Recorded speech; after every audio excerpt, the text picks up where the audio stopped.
My father is dead. Charles Lee now leads the Templar Order in his place. I see now why ours is an eternal war. For each piece taken from the board, another is placed upon it. Back and forth we go, across the world, across the ages. Some days mine feels an impossible task. People need me. Now more than ever, I must stop the Templars. I will kill Charles Lee. Assassin's Creed, a franchise that, to the untrained eye, may seem kinda basic. No, I'm not saying this is true, but to the normies, these games are simply just a series of hay bales, stabbings, and viewpoints. So, it obviously makes sense that they wouldn't understand some of the finer details. However, this leads to the franchise as a whole being painted with an extremely broad brush, which means that some of the finer details, namely the narrative, are left by the wayside by the average consumer. And of course, the biggest victim of this is our GOAT, Connor Kenway, which, again, is pretty understandable considering that A, his story is sandwiched between two of the most beloved games in the franchise, and B, the only way to play Assassin's Creed 3 these days is through a less than ideal port. However, Clatham Kenway aside, while these factors can overall harm the perception of the game, I'm just gonna be honest, I love it, warts and all, and that is mainly due to the fact that, in my opinion, Assassin's Creed 3 is the strongest narrative in the entire series. Overall, as a result of its complexity, which is all told through the hunky shoulders of our protagonist, Connor Kenway. This is how he is the most underrated protagonist in the entire series. As we all know, if there's one word that comes to mind when you think of Assassin's Creed, it's corporate greed. Anthology. Considering this, it's only natural that comparisons would be made between the protagonists of each entry. One of the main complaints against Connor is that he isn't nearly as charismatic as his predecessor. Me! Ezio! Ezio Auditore! Yeah, I know, we get it. While one became iconic due to having a demeanor of a jovial ladies' man, the other was criticized for coming across as, quote, too boring and stoic. However, I feel that comparing these two in this way does a disservice to both of their stories and ignores the contexts that surround them. The main way I'd like to contrast these two men is how they interact with their environments. Ezio's story mostly takes place in his homeland of Italy. In Florence, his family is wealthy and well-connected. Montergione is owned by his uncle Mario, and it's where he conducts his financial operations because his family owns pretty much every store in this entire country. And while he's initially a stranger to places like Venice and Constantinople, he quickly finds his footing due to the massive amount of allies he has there to support him at every turn. On the other hand, Connor's situation could not be more different, seeing as he spends most of his game as a stranger in a strange land. This is due to the general isolation from both his native people and the currently burgeoning United States of America. He grew up without any contact with his father. His original village burned down with his mother inside. He left his other village in order to train to be an assassin, and he often gets into conflict with his mentor slash father figure, Achilles. Not only that, he spends most of his career as an assassin in places like Boston and New York, environments that are completely alien to him. With all of that context, is it really much of a surprise that he's not the most socially outgoing guy? Not only that, in comparison to Ezio, his relationship with the characters around him isn't nearly as black and white. While Ezio can clearly distinguish between his enemies like Borgia and his vast network of allies, Connor's relationships aren't that simple. Connor's interactions with his supposed allies within the Sons of Liberty Metal Gear reference! Are far less cordial. In the case of George Washington, it's pretty easy to see why.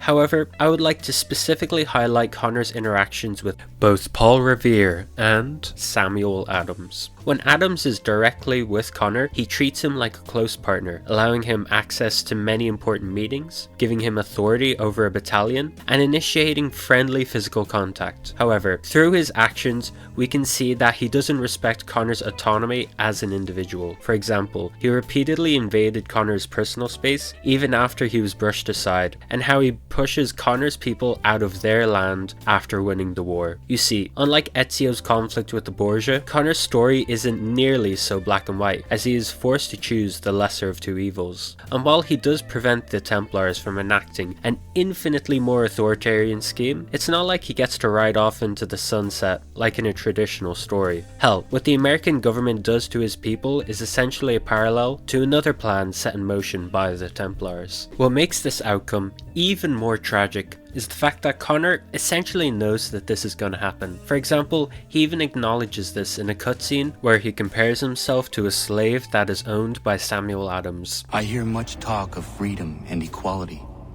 but it seems one must be a landed white man to benefit. What if someone like me, or Suri? What role for us in this new world? Is my father right then? Essentially, he laments that despite the fact that these people claim they're fighting for quote-unquote freedom, this freedom doesn't actually extend to the people that they see as beneath them. Essentially, it's that one cutaway gag from Family Guy, but in the form of a game. This makes the theme of the story less about merely needing to perform vigilante justice against an easily discernible group of quote-unquote bad guys, but instead about how any government or institution is capable of violating the freedoms of the individual if given enough power, which is pretty telling that Ubisoft made the backdrop of this game the United States of America in its infancy. The Order is born of a realization. We require no creed, no indoctrination by desperate old men. All we need is that the world be as it is. And this is why the Templars will never be destroyed. So why bring all this up? What reason do I have to list all the ways in which this guy's life is absolute dog shit? Well, I think it's what makes him such an interesting character, as despite all of these hardships and cruelty, he still sticks to his principles. Think about it. Out of anyone in his life, he has the most reason to be callous and uncaring, yet despite everything, he doesn't falter or allow concepts such as revenge to cloud his judgment and harm his character. He even acknowledges this in some of his dialogue. This courage and integrity is even acknowledged by Haytham after their duel, which is high praise coming from a guy he has just stabbed, which creates an interesting dichotomy between his actions as a character and his backstory. Speaking of a dichotomy, you know, in a way, this could actually mean that Connor's perceived lack of development is actually more of a feature instead of a bug. What I mean to say is, in comparison to a character such as Edward Kenway, the game isn't actually about Connor changing as a result of his world, it's him trying to change the world in his own image. This means that his mold is actually closer to that of a static character, which to other people may be a negative, which is quite understandable. In my opinion, I think it makes him a more interesting vessel in order to see this time period. It would be remiss of me not to mention a third of the game that follows the modern day with our favourite character, Desmond Miles. I know some people hate the modern day sections of these games, and to that I suggest, You've made you kill yourself. while the 19th century sections of this game end on a somber note, with both Connor and his people essentially being lost to the annals of history, the tragedy of which is increased when it's revealed in Black Flag that Connor's story was taken by Abstergo in order to create pro-Templar propaganda in the form of video games. Also, on a side note, another tragic element of this culture's erasure is that Connor is more known in history and by the people around him by his alias of Connor Kenway instead of his true name of Radunagedun, which is something I bet you didn't even notice I was doing in this very video. Anyway, we see this lesson has an effect on Desmond and results in him sacrificing himself in order to allow his home to outlive him and to preserve the life of his people, which contrasts their fates. Even outside of the narrative, this is still the best modern day section in the entire series, because, well, I mean, you know, things actually happen. Man, I sure hope this story doesn't get thrown down the shitter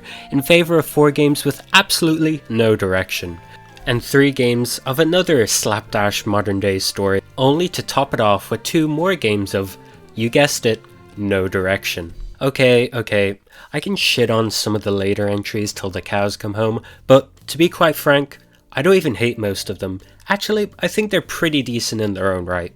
And some of them, mainly Black Flag, actually kind of surpass the original games. However, a part of me kind of misses this era of the franchise.